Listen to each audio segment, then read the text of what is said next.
श्री स्वामी समर्थ. नमस्कार स्वामी भक्तांनो, मी आज तुम्हाला सर्व पितृ अमावस्येची कथा सांगणार आहे. पितृ आपल्या तिथीच्या दिवशी सकाळी सूर्याच्या किरणावर स्वार होऊन येतात आणि आपल्या वंशजाकडून ते अपेक्षा करतात की त्यांनी आपल्या पूर्वजांना अन्न आणि जल अर्पण करावे. सर्व पितृ अमावस्येला शेवटचे पितृभोजन असते. त्याची ऐकूया एक छोटीशी कथा. पौराणिक कथानुसार देवांचे पूर्वज अग्निशात्व जे सोमपंथ लोकात राहतात, त्यांची एक मुलगी होती. ती मुलगी मानसी अच्छोदा नावाच्या नदीच्या रूपात वसली होती. मत्स्य पुराणात अच्छोद सरोवर आणि अच्छोदा नदी याचा उल्लेख आढळतो, जी काश्मीरमध्ये आहे. एकदा अच्छोदाने 1000 वर्षे तपश्चर्या केली.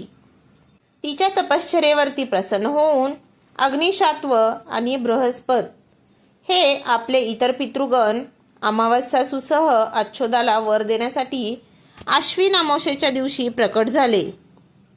त्याने अक्षोदाला सांगितले की, मुली, तुझ्या तपश्चर्येने आम्ही खूप आनंदी आहोत, म्हणून तुला जे हवं आहे ते माग. पण अक्षोदाचे मात्र तिच्या पूर्वजाकडे लक्षच दिले गेले नाही. तिचे सर्व लक्ष अत्यंत तेजस्वी पितृ अमावस्येकडे होते. ती अमावस्येवरती भाळली होती. ती फक्त तेजस्वी पितृ अमावस्येकडे पाहत राहिली होती. तिचे पितृ तिला वारंवार आग्रह करत होते की वर माग. पूर्वजाकडून सारखा आग्रह केल्यावर ती म्हणाली, प्रभू, मला खरोखरच वरदान द्यायचे आहे का? कारण तिच्या मनात काही औरच चालू होतं. यावर तेजस्वी पितृ अमावस्यू म्हणाले, हे अक्षोदा, वरदान तुझा परिपूर्ण हक्क आहे, म्हणून संकोच न करता तू सांग.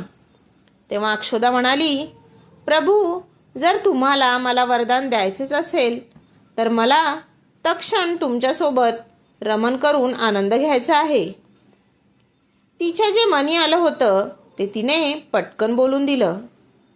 अक्षोदाचे हे वचन ऐकून सर्व पितृ संतप्त झाले. त्यांनी अक्षोदाला शाप दिला की तू पितृलोकातून पडून पृथ्वीवर जाशील. पूर्वजांनी अशा प्रकारे शाप दिल्यावर अक्षोदा भानावर आली. ती पूर्वजांच्या पाया पडली आणि रडू लागली. पितृंना तिची दया आली. ते म्हणाले की, अक्षोदा, तू पतित योनीत शापित झाल्यामुळे मत्स्यकन्या म्हणून जन्म घेशील. पितरांनी पुढे सांगितले की भगवान ब्रह्माचे वंशज महर्षी पराशर तुला पती म्हणून मिळतील.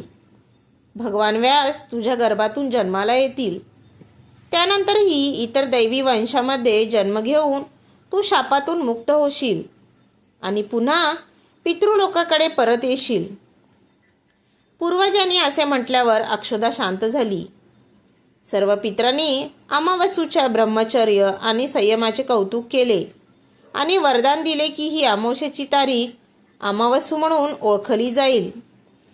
ज्यांना कोणत्याही दिवशी श्राद्ध करता येत नाही ते फक्त अमावस्या दिवशी श्राद्ध तर्पण करून मागील 14 दिवसांची योग्यता प्राप्त करून आपल्या पूर्वजांना संतुष्ट करू शकतात. तेव्हापासून प्रत्येक सर्व पितृ अमावस्या तिथीला सर्वात जास्त महत्त्व दिले जाते आणि ही तिथी सर्व पितृश्राद्ध देखील मानली जाते. त्याचं पापाच्या प्रायश्चित्तासाठी कालांतराने अक्षोदा महर्षी पराशर यांची पत्नी आणि वेदव्यासांच्या आई सत्यवती बनल्या. नंतर ती महासागराचे अंशभूत शंतनूची पत्नी बनल्या आणि 2 पुत्र चित्रगंध आणि विचित्रवीर्य यांचा जन्म दिला. नंतर ती महासागराचे अंशभूत शंतनूच्या पत्नी बनल्या आणि 2 पुत्र चित्रांगद आणि विचित्रवीर्य यांचा जन्म दिला. यांच्या नावाने कलियुगात अष्टक श्राद्ध मानलं जातं. हिंदू धर्मामध्ये पितृपंधरवड्यामध्ये सर्व पितृ अमावस्या या दिवशी पितरांचे स्मरण करण्याची प्रथा आहे. कारण या 15 दिवसाच्या काळात यमलोकातून मृत्युलोकी जाण्यासाठी पितरांना परवानगी असते, अशी समजूत आहे. त्यांना पिंडदानाच्या माध्यमातून आपली कृतज्ञता पोहोचवून स्मरण करण्यासाठी हा दिवस अत्यंत महत्त्वाचा मानला जातो. सर्व पितृ अमावस्याला करण्यात येणारे श्राद्ध कार्य आणि तर्पण विधींना सर्वाधिक महत्त्व असल्याचे सांगितले जाते. श्रीकृष्णानेही भागवत गीतेमध्ये सर्व पितरांमध्ये सर्वोच्च असलेला आर्यमा मीच आहे असे म्हटलं आहे. त्यामुळे आर्यमा यांचे स्मरण करून सर्व पितृ अमावस्येला केलेले श्राद्ध कार्य अत्यंत शुभ मानले जाते. पितरांसाठी या गोष्टी कराव्या. स्वामी भक्तांनो, पितरासाठी आपण या गोष्टी करायला हव्या. पूर्वजांच्या इच्छानुसार दान करावे. या काळात गाईला दान केले पाहिजे. यानंतर तूप, चांदी, पैसा, फळ, मीठ, तीळ, कपडे आणि गुळाचे दान करावे. या दानाचा संकल्प केल्यानंतर आपल्या ब्राह्मणालाही द्यावे. श्राद्ध काळात हे दान तिथीनुसार करावे. असं केलं तर पितरांचा आशीर्वाद प्राप्त होतो. अशी मान्यता आहे की पितृदोष टाळण्यासाठी देखील सर्व पितृ अमावस्येला श्राद्ध करतात. ज्याच्या पत्रिकेत पितृदोष सांगितला जातो त्यांनी रोज नित्यनियमाने कावळ्याला दहीभात आपल्या पितरांच्या नावाने ठेवावा. हा उपाय पितृपक्षात रोज करावा. एक तांब्याभर पानामध्ये 1 चमचा काळे तीळ घालून हे मिश्रण दररोज सूर्योदय ते सूर्यास्तापूर्वी पिंपळाला घालावे आणि 7 किंवा 7च्या पटीत प्रदक्षिणा घालाव्यात. प्रदक्षिणा घालताना गेलेल्या पूर्वजांचे नामस्मरण करावे आणि प्रदक्षिणा झाल्यानंतर नामस्कार करावा. सर्व पितरांना समर्पयामी असे म्हणावे. कणकेचा दिवा करून त्यात तिळाचे किंवा राईचे तेल घालून तो दिवा पिंपळाच्या झाडाखाली ठेवावा व आपल्या पितरांना सद्गती मोक्ष मिळावा यासाठी प्रार्थना करावी. सूर्यास्तापूर्वी पूजेच्या ठिकाणी आणि मुख्य दरवाजावर पिठाचे दिवे करून त्यात तिळाचे तेल घालावे. हा दिवा दरवाजाजवळ लावावा. ताटात मिठाई, फळे, तांदूळ आणि पिठाचा दिवा ठेवावा. धर्मात पिंडदानाला फार महत्त्व आहे. कारण काही कारणांनी जर तुम्ही पितरांचे पिंडदान केले नसेल तर सोमवती अमावस्याला पिंडदान अवश्य करावे. त्यामुळे पितरांची अतृप्त आत्मा संतुष्ट होते. अमावस्याच्या दिवशी दूध आणि तांदळाचे दान अवश्य करावे. त्यामुळे आर्थिक त्रासातून मुक्ती मिळते. काही कारणानं जर पितृ तुमच्यावरती नाराज असतील तर त्यांची नाराजगी दूर होईल. सर्व पितृ अमावस्येला भगवान शिव आणि पार्वतीची पूजा अवश्य करावी. त्यामुळे शिवकृपा राहते. काळ्या तिळाचे दान अवश्य करावे. त्यामुळे पितृदोष दूर होतो. कोणत्याही पशुपक्षाला त्रास देऊ नये.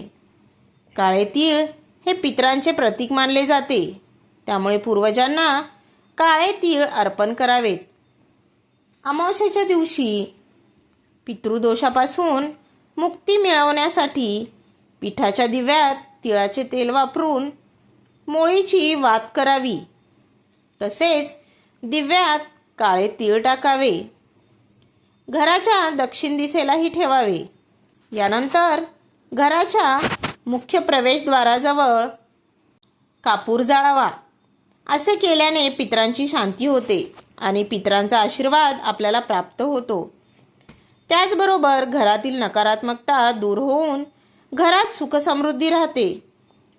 सर्व पितृ अमावस्येला पितरांना प्रसन्न करण्यासाठी नेहमी सत्कर्म आणि गरजूंना दान करावी. तुमचे सत्कर्म पाहून आणि तुमचे दान पाहून पूर्वज तुमच्यावरती प्रसन्न होतील. सर्व पितृ अमावस्येच्या दिवशी सकाळी लवकर उठून स्नान करून अन्नपाणी ग्रहण करण्यापूर्वी पितरांना आगायारी टाकून पिंपळाच्या झाडाखाली मोहरीच्या तेलाचा दिवा लावावा व तेथे पाण्याने भरलेले भांडे ठेवावे. पितृ अमावस्येला सकाळी सर्वप्रथम पितृतर्पण करावे. गाईला हिरवा चारा किंवा गवत खाऊ घालावे. गाईला चारा दिल्याने पितरांनाही समाधान मिळतं. पितृ अमावस्येला संध्याकाळी पितरासाठी तेलाचा दिवा दक्षिण दिशेला ठेवावा. देवलोक सोडताना हा दिवा पितरांना मार्ग उजळून टाकतो अशी श्रद्धा आहे. पितृ अमावस्येला काय करू नये? स्वामी भक्तांनो, पितृ अमावस्येला ज्या गोष्टी करू नयेत त्या मी तुम्हाला सांगणार आहे. पितृ अमावस्येला दारात येणाऱ्या कोणत्याही भिकाऱ्याला रिकाम्या हाताने जाऊ देऊ नका. त्यांना काहीतरी दान करा. पितृ अमावस्येच्या दिवशी मांसाहार करू नये. पितृ अमावस्येच्या दिवशी केस नखे कापणे हे वर्ज्य मानले जाते. या दिवशी वृद्ध महिलांना अपशब्द बोलू नये. तर मित्रांनो, व्हिडिओ कसा वाटला? जर आवडला असेल तर लाईक करा आणि चॅनलला सबस्क्राईब करायला विसरू नका. धन्यवाद.